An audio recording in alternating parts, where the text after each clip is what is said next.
Bed ಮೇಲೆಲ್ಲ 4-5 ಪುಸ್ತಕಗಳನ್ನು ಹರವಿ ಹಾಕ್ಕೊಂಡು ಅದೇನೋ ಗಾಢವಾಗಿ ಬರೆಯುತ್ತಿದ್ದ ನನಗೆ ಠಣ್ಣೆಂದು ಸದ್ದು ಮಾಡಿದ ರೂಮ್ ಬೆಲ್ ಒಮ್ಮೆಲೆ ಎದೆಯಲ್ಲಿ ತುಸು ಬಡಿತ ಜಾಸ್ತಿ ಉಂಟು ಮಾಡಿದ್ದಾದರೂ ಬಾಗಿಲ ಹೊರಗೆ ಯಾರಿರಬಹುದೆಂಬ ಅರಿವಿದ್ದ ನಾನು ನಿಧಾನವಾಗಿ ಉಸಿರು ಬಿಟ್ಟು ಬೆಡ್ಡಿಂದ ಎದ್ದು ಹೋಗಿ ಬಾಗಿಲು ತೆಗೆದು ಒಂದು ಕಿರುನಗೆ ಬೀರಿದೆ.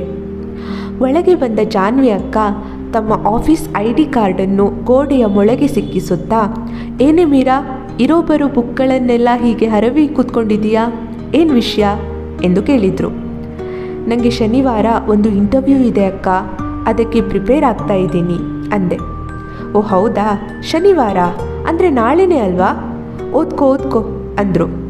ನಾಳೆ ಅಲ್ಲ ಅಕ್ಕ, ನೆಕ್ಸ್ಟ್ ವೀಕ್ ಅಂದಾಗ ಕನ್ನಡಿ ಮುಂದೆ ಕುಳಿತುಕೊಂಡು ತಮ್ಮ ಮೇಕಪ್ ರಿಮೂವ್ ಮಾಡ್ತಿದ್ದ ಅವರು ಒಮ್ಮೆಲೆ ಆಶ್ಚರ್ಯದಿಂದ ಹಿಂದೆ ತಿರುಗಿ, ಇದೇನೆ ನೆಕ್ಸ್ಟ್ ವೀಕ್ ಇಂಟರ್ವ್ಯೂಗೆ ಇವತ್ತು ಹೀಗೆ ಓದ್ಕೊಳ್ತಿದ್ದೀಯಾ ಅಂದರು.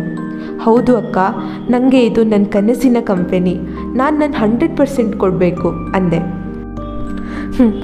ಸರಿ, ಹಾಗೆ ಮಾಡು. ಆದರೆ ಒಂದು ತಿಳ್ಕೊಂಡಿರೋ ಮೀರಾ, ಪ್ರತಿಯೊಂದು ನಾವು ಅಂದ್ಕೊಂಡಂಗೆ ಆಗಬೇಕಾಗಿಲ್ಲ, ಅಥವಾ ನಾವು ಯಾವುದು ನಮಗೆ ಒಳ್ಳೆಯದು ಅಂದ್ಕೊಂಡಿರ್ತೀವೋ ಅದು ಒಳ್ಳೆಯದೇ ಆಗಬೇಕಾಗಿಲ್ಲ ಅಂದರು. ಅವರ ಮಾತಿನ ಅರ್ಥ ತಿಳಿಯದ ನಾನು ಸರಿ ಅಕ್ಕ ಎಂದು ಸುಮ್ಮನಾದೆ. ಇವತ್ತು ಬೆಳಗ್ಗೆ 5 ಗಂಟೆಗೆ ಎದ್ದು ಸ್ನಾನ ಎಲ್ಲ ಮುಗಿಸಿ ನಿನ್ನೆನೇ ಇಸ್ತ್ರಿ ಮಾಡಿ ಇಟ್ಕೊಂಡಿದ್ದ ಕಡು ಗುಲಾಬಿ ಬಣ್ಣದ ಚೂಡಿದಾರ ತೊಟ್ಟು ಕನ್ನಡಿ ಮುಂದೆ ನಿಂತ್ಕೊಂಡು ತಲೆ ಬಾಚಿಕೊಳ್ತಿದ್ದ ನನ್ನ ಹೃದಯದಲ್ಲಿ ಒಂದು ತರಹದ ಮಿಶ್ರ ಭಾವನೆಗಳು. ನಾನು ಎಷ್ಟೊಂದು ದಿನಗಳಿಂದ ಎದುರು ನೋಡ್ತಿದ್ದ ಆ ಸುದಿನ ಇಂದು ಎಂಬ ಖುಷಿ ಒಂದು ಕಡೆಯಾದರೆ, ಓದ್ಕೊಂಡಿದ್ದೆಲ್ಲ ನೆನಪಿದೆಯೋ ಇಲ್ಲ ಗಾಳೀಲಿ ಹಾರೋಯ್ತೋ ಎಂಬ ಭಯ ಇನ್ನೊಂದು ಕಡೆ. ಎಷ್ಟು ಗಂಟೆಗೆ ಹೊರಡಲಿ, ಯಾವ ಬಸ್ ಹತ್ತಲಿ, ಹೀಗೆ 108 ಗಾಬರಿಗಳು.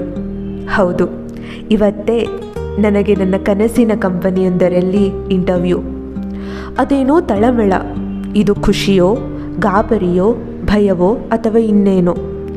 ಈ ಗಾಬರಿಯಲ್ಲಿಯೇ ಅದೇನೋ ಎತ್ಕೊಳ್ಳಲು ಹೋಗಿ ಇನ್ನೇನೋ ಬಿದ್ದು ಅದನ್ನು ಎತ್ತುವಷ್ಟರಲ್ಲಿ ನೆಲಕ್ಕುರುಳಿದ ಕತ್ತರಿಸದ್ದು ಜಾನ್ವಿ ಅಕ್ಕನ ಸೊಗಸಾದ ಕನಸನ್ನು ಕತ್ತರಿಸಿತು. ಅರೆ ತೆರೆದ ಕಣ್ಣನ್ನು ಉಚ್ಕೊಳ್ತಾ ಜಾನ್ವಿ ಅಕ್ಕ ಟೇಬಲ್ ಮೇಲಿದ್ದ ಮೊಬೈಲ್ ಪವರ್ ಬಟನ್ ಒತ್ತಿ ನೋಡಿ ಮತ್ತೆ ಅದನ್ನು ಅಲ್ಲೇ ಇಡುತ್ತಾ, ಏನೇ ಮೀರಾ, 6:30ಗೆ ರೆಡಿ ಆಗ್ತಿದೆಯಾ, ಇಂಟರ್ವ್ಯೂ ಎಷ್ಟು ಗಂಟೆಗೆ ಎಂದು ಆಕಳಿಸುತ್ತಾ ಕೇಳಿದರು. 12:30ಗೆ ಅಕ್ಕ ಅಂದೆ. ಏನು 12:30 ಇಂಟರ್ವ್ಯೂಗೆ ಇಷ್ಟು ಬೇಗ ಹೊರಡ್ತಿದೀಯಾ, ಎಲ್ಲಿರೋದು ಇಂಟರ್ವ್ಯೂ ಎಂದು ಕೇಳಿದರು. ಮಾರತಳ್ಳಿ ಅಕ್ಕ ಅಂದೆ. ಈ ವೈಟ್ ಫೀಲ್ಡಿಂದ ಮಾರತಳ್ಳಿಗೆ ಹೆಚ್ಚು ಅಂದರೆ 1 ಅಥವಾ 1:30 ಗಂಟೆ ಬೇಕಾಗುತ್ತೆ ಅಷ್ಟೇ, ನೀನೇನು ಈಗಲೇ ಹೊರಡ್ತಿದೀಯಾ ಅಂದರು. ನನಗೆ ಬೇಗ ಹೋದರೆ ಸಮಾಧಾನ ಅಕ್ಕ, 7:30ಗೆ ಇಲ್ಲಿಂದ ಹೊರಡ್ಬಿಡ್ತೀನಿ ಅಂದೆ.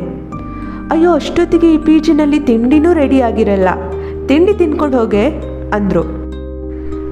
ಅಯ್ಯೋ, ಆ ಉಪ್ಪಿಟ್ಟು ಕಾಂಕ್ರೀಟ್ ಥರ ಇರುತ್ತಕ್ಕ, ಅದನ್ನು ತಿನ್ಕೊಂಡು ಕೂತ್ಕೊಳ್ಳೋದಕ್ಕಿಂತ ನಾ ಹೊರಟ್ಬಿಡ್ತೀನಿ ಅಂದೆ.